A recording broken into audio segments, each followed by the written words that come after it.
And I do assure you also that when they lie down and look at the Milky Way, they have comparable experiences, but I think that they have an experience which goes a bit deeper and goes a bit further about what they see. And that experience is summed up in the last line of perhaps the greatest poem ever written, Dante's Divine Comedy, when he speaks of the love which moves the sun and the other stars.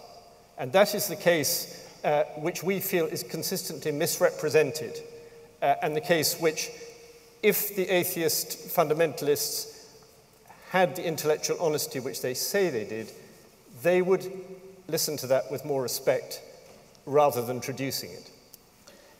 Thank you.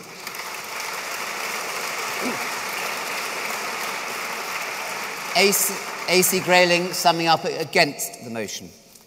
Well, Charles Moore reminds us, and I mentioned this in my opening comments, that a standard charge laid against people who don't have a religious outlook is that they don't understand the religious outlook, that we don't appreciate how it feels to be religious and to have that way of looking at things. And I pointed out that the great majority of people who don't have a religious outlook used to have one. Most atheists are people who have won through to an open-minded, free-thinking way of looking at the world from having been brought up in one or another religion, their parents' religion usually, and had it inculcated into them when they were very young. Of course, there is great evolutionary advantage for children to be extremely credulous. That's why children believe in Father Christmas, the Tooth Fairy, God, anything that the adults tell them with a serious expression on their faces. By the time they get to 11 or 12, they've lost their belief in tooth fairies and Father Christmas, but social reinforcement of religious belief is massive and pervasive, and that's why religious belief persists. So most people, almost everybody, more than 90% I would guess, do know what it's like to sit in church or synagogue or temple and to have be in that ambience. So we do understand it, and it may very well be that we understand it all too well. It's not that we don't understand it, we understand it all too well, which is why we disagree with it. That's point number one. And point number two, Charles and others say what we should try to make some sense of the inner meaning, the inner workings of a religious outlook. The problem is this, that religion, for somebody who is critical of its premises, is in the same sort of position as astrology. Now, astrology bases itself on the idea that what we can see from the planet Earth in the way of heavenly bodies has an influence on our character and our destiny. Once you've come to the conclusion that that just ain't so, then there's no point in getting involved in all the complexities of the different astrological theories. Once you've come to the view that this is just an untenable position, no point in going into all the things that Charles Moore says we should get into in trying to understand that the internal feeling of that position.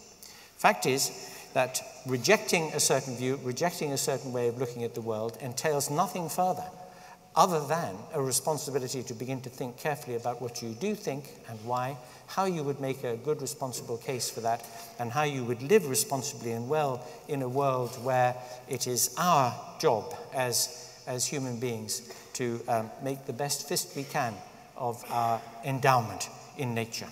A.C. Grayling, thank you very much indeed.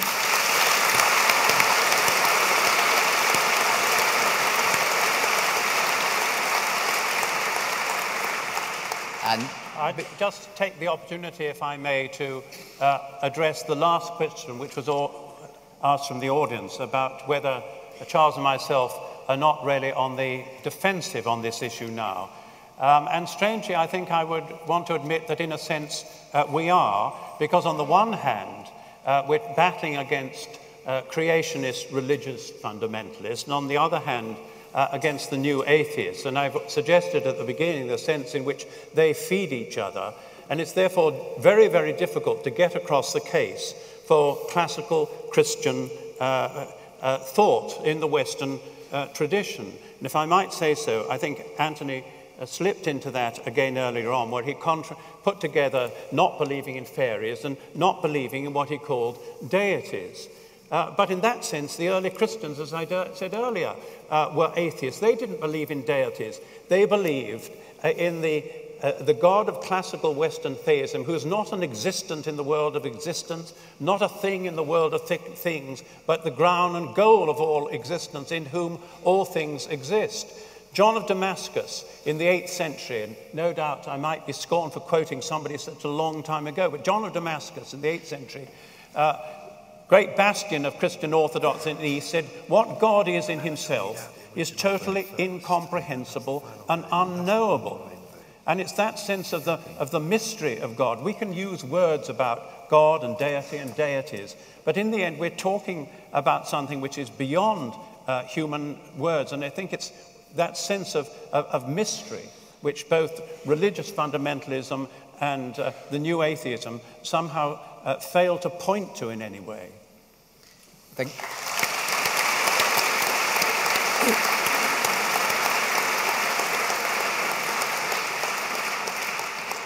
And in just 10 words each, if God didn't create the universe, why are we here? We find ourselves here, and I would agree with the other two that we find ourselves here. We should assume responsibility for our lives and exult in the good things and do what we can to remedy the evil things. Slightly more than 10 words, but very clear. I don't see why this is a question I have to answer. It's not my problem. Not Charles Moore's problem. If God didn't create the universe, who did, gentlemen? Oh, that you've changed the question, and that if I may say, is a silly question. The question you first asked is if the universe wasn't created by a supernatural agency of some kind, then what are we doing here? My answer is we're here to create meaning and to take care of one another. Thank you very much.